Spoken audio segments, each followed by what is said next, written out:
ఈ స్కామ్ అంతా ఇంత కాదు, 7,000 కోట్ల రూపాయల స్కామ్. హైదరాబాద్ నడుబొడ్డున 7,000 కోట్ల రూపాయల భూ కుంభకోణానికి ఈ ప్రభుత్వ పెద్దలు దాంట్లో భాగస్వాములు. ఈ భూములు నాదర్గుల్ భూములు. ఈ భూములకు చాలా చరిత్ర ఉంది. ఈ భూములను ప్రభుత్వ భూములుగా డిక్లేర్ చేయాలని ఉమ్మడి రాష్ట్రంలో చంద్రబాబు నాయుడు పోరాటం చేసినాడు. రాజశేఖర్ రెడ్డి గారు ఈ భూములను ప్రభుత్వ భూములుగా ప్రకటించారు. కేసీఆర్ గారి ప్రభుత్వం ఈ భూములను రక్షించింది. ఇప్పుడు వచ్చిన రేవంత్ రెడ్డి ప్రభుత్వం భక్షిస్తున్నది. చంద్రబాబు పోరాటం, కాంగ్రెస్ నాటి వైఎస్ఆర్ ప్రభుత్వ భూములుగా డిక్లేర్ చేయడం, 10 ఏళ్ల బీఆర్ఎస్ ప్రభుత్వం ఈ భూములను రక్షించడం, అధికారంలో వచ్చిన 10 రోజుల్లోనే ఈ భూముల మీద కన్నుబడి ఈ భూములను భక్షించే కార్యక్రమానికి నేటి రేవంత్ రెడ్డి ప్రభుత్వం పాల్పడతా ఉంది. ఎట్లా పాల్పడ్డది, ఎప్పటి నుంచి స్టార్ట్ అయింది, దీని కుట్ర కుతంత్రం మొత్తం కూడా ఈరోజు బట్టబయలు చేయబోతా ఉన్నాం, ప్రజల ముందు పెట్టబోతా ఉన్నాం. ఈ 374 ఎకరాల భూమిలో దాదాపు 600 మంది పేద రైతులు బతుకుతా ఉన్నారు. తాతలు, తండ్రులు, పిల్లల కాడ నుంచి బతుకుతా ఉన్నారు. ఇలా వాళ్ళ భూముల్లోకి వాళ్ళని పోనీయకుండా బౌన్సర్లను పెట్టి పోలీసుల చేత దాడి చేయిస్తూ అక్రమ కేసులు పెడుతూ పేద రైతుల్ని భయభ్రాంతులకు గురి చేస్తూ ఉన్నారు. చాలామంది రైతులు బీఆర్ఎస్ పార్టీ ఆఫీస్కి వచ్చి మా దృష్టికి తేవడం జరిగింది. అది మా సబితక్క నియోజకవర్గం, మహేశ్వరం నియోజకవర్గంలో అక్కగారి దగ్గరికి వెళ్ళి ఎమ్మెల్యే గారుగా కనుక చాలామంది రైతులు అక్కగారికి చెప్పుకున్నారు, బీఆర్ఎస్ పార్టీ దృష్టికి తెచ్చారు. ఆడ చుట్టూ ఫెన్సింగ్ పెట్టినరు, బోర్డులు వేసినారు. ఇది ఫస్ట్ బోర్డు, ఫస్ట్ ఫెన్సింగ్ పెట్టినాక వేసిన ఫస్ట్ బోర్డు. దీని డేట్ చూడాలి. డేటు 13/12/2023. అంటే కాంగ్రెస్ గవర్నమెంట్ వచ్చినాక వారం రోజులకే. 7 తారీఖు గవర్నమెంట్ వచ్చింది, 13 తారీఖు ఫెన్సింగ్ పడ్డది. 7 తారీఖు కాంగ్రెస్ గవర్నమెంట్ వస్తే 13 డిసెంబర్ 2023 నాడు చుట్టూ ఫెన్సింగ్ పెట్టి ఇక్కడ రాసుకున్నారు. ఏం రాసుకున్నారు? This land belongs to Kohinoor group. మరి 10 ఏళ్ళు బీఆర్ఎస్ ఉంటే ఎవడు ధైర్యం చేయలే, ఎవడు ఫెన్సింగ్ పెట్టలే, ఎవడు ఈ భూమి నాదని ఎవడు రాసుకునే ధైర్యం ఆనాడు కేసీఆర్ ప్రభుత్వంలో చేయలే. కాంగ్రెస్ వచ్చిన వారంకే ఫెన్సింగ్ పెట్టినరు. This land belongs to Kohinoor group అని చెప్పి బోర్డు పెట్టినరు. ఇది 13 డిసెంబర్ 2023. తర్వాత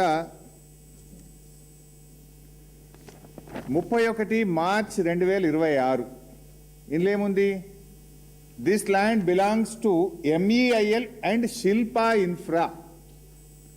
MEIL అండ్ శిల్పా ఇన్ఫ్రా. ఇటు పక్కన ఏమున్నది? Development by MEIL and Shilpa infra. Property belongs to Kohinoor group. Development ఎవరు చేస్తుండ్రు? MEIL and Shilpa infra. Shilpa infra ఎవరిది? శిల్పా ఇన్ఫ్రా ఎవరిది? పొంగులేటి శ్రీనివాసరెడ్డి కొడుకుది. శిల్పా ఇన్ఫ్రా ఎవరిది? రాష్ట్ర రెవెన్యూ మంత్రి పొంగులేటి శ్రీనివాసరెడ్డి కొడుకు గారు డైరెక్టర్గా ఉన్న కంపెనీ. ఇది ఎప్పుడు పెట్టినరు? 30 మార్చ్ 2026. కరెక్ట్గా అదే టైంలో మేము మైనింగ్ స్కామ్ అసెంబ్లీలో తీసినాం 28 తారీఖు. ఏమనుకున్నారో ఏందో మళ్ళా ఇగో 2 తారీఖు నాడు మలిపేసిండ్రు. 2 ఏప్రిల్ 2026. ఇదేమో 31 మార్చ్. ఇది 2 తారీఖు అంటే తెల్లారలేదు మర్నాడు. 31 నాడేమో ఈ భూమి శిల్పా ఇన్ఫ్రాద్ అన్నారు. 2 తారీఖు ఏం చేసిండ్రు? దానికి మళ్ళీ తెల్లటి పెయింట్ కొట్టిరు. పేరు కనబడితే మళ్ళీ ఏమవుతుందో బయటకు వస్తుందేమో అనుకున్నారేమో. 2 రోజుల్లో దానికి సున్నం కొట్టేసిండ్రు, పెయింట్ కొట్టేసిండ్రు. తర్వాత ఇగో ఇది 4 తారీఖు 4 ఏప్రిల్ 2026 శిల్పా పోయింది, MEIL పోయింది. మళ్ళీ ఏమొచ్చింది? ఇదేందో వచ్చింది, జాయింట్ డెవలప్మెంట్ అని చెప్పి కోహినూర్ గ్రూపు ఇంప్లెక్స్ ఇన్ఫ్రా అని మళ్ళీ కొత్త కథ పట్టుకొచ్చారు. ఎందుకు మారుతున్నాయి బోర్డులు? మొన్న కూడా మీరు చూసిండ్రు మైనింగ్ దగ్గర ఏమైంది? రాఘవ కన్స్ట్రక్షన్స్. మా అన్నవాళ్ళు, మా RS ప్రవీణ్ అన్న గారు పోతే తెల్లారి వరకు పెయింటింగ్ పడ్డది. శ్రవణ్ అన్న, RS ప్రవీణ్ గారు పోతే తెల్లారి వరకు పెయింటింగ్ పడ్డది.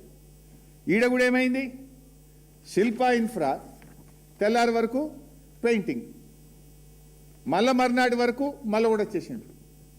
ఈ చిత్ర విచిత్రాలు వెనుక అర్థమైతలేదా ఎవరున్నారు? తర్వాత ఇక శిల్పా సంగతి నేను ఎక్కడ ఒట్టిగా మాట్లాడట్లేదు. ఇప్పుడు ఏమన్నారు, శిల్పా ఇన్ఫాటెక్ అని రాసింది ఇక్కడ,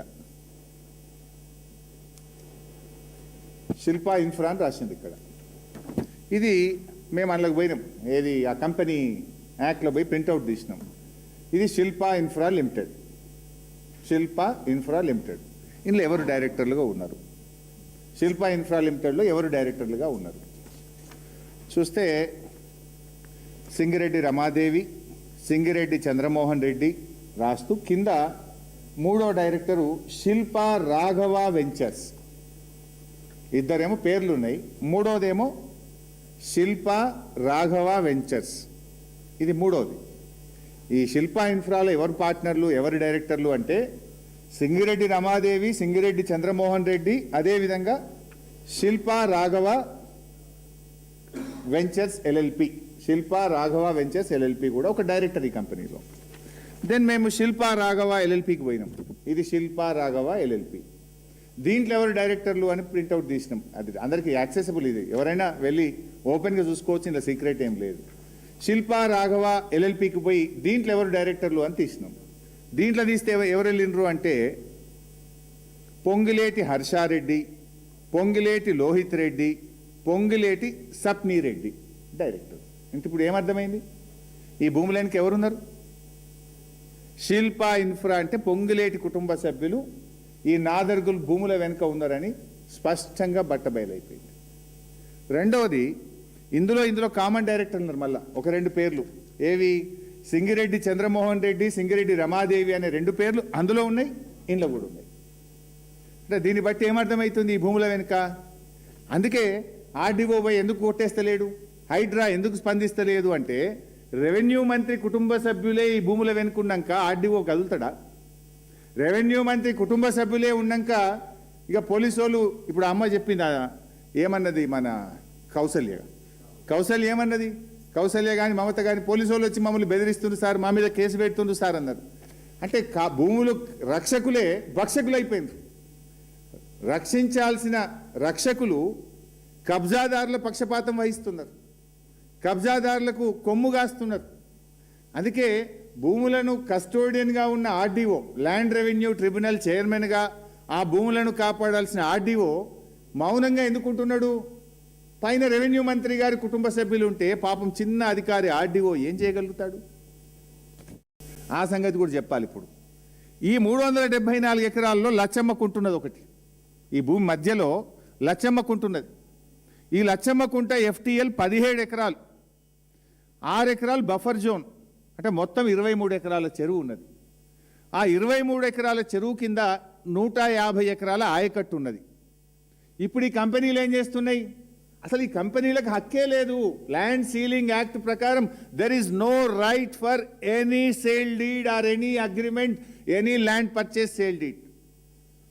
ఆ కంపెనీలు ఏం చేస్తున్నాయి? ఇప్పుడు ఆ లచ్చమ్మకుంట చెరువుకు ఉండేటువంటి ఫీడర్ ఛానల్స్ అన్ని ధ్వంసం చేసారు. మొత్తం ఫీడర్, ఆ చెరువులోకి నీళ్ళు వచ్చే ఛానళ్లను, ఫీడర్ ఛానల్ను ఎక్కడికక్కడ మూసివేసిండ్రు.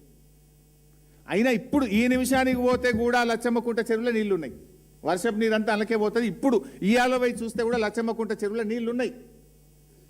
వాడు మొత్తం ఫీడర్ ఛానళ్లు బంద్ పెట్టి లచ్చమ్మకుంట చెరువులకు నీళ్లు పోకుండా చేసి ఇవాళ కబ్జా చేస్తే మరి చెరువులు కాపాడతారని హైడ్రా కమిషనర్ రంగనాథ్ ఎందుకో కళ్ళు మూసుకున్నాడు.